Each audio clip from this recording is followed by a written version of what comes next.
Case Karnataka പോലീസിന് കൈമാറുകയായിരുന്നു.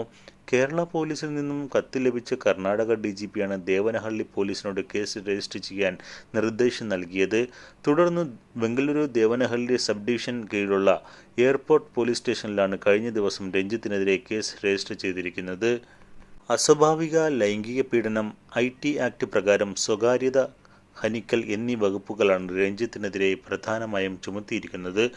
കോഴിക്കോട്ടുകാരനായ യുവാവാണ് രഞ്ജിത്തിനെതിരെ പരാതി ഉന്നയിച്ചിരിക്കുന്നത്. അവസരം തേടി ഹോട്ടൽ മുറിയിലെത്തിയ തനിക്ക് ടിഷ്യൂ പേപ്പറിൽ ഫോൺ നമ്പർ കുറിച്ച് തന്നുവെന്നും അതിൽ സന്ദേശം അയക്കാനും ആവശ്യപ്പെട്ടുവെന്നുമാണ് യുവാവ് പറയുന്നത്.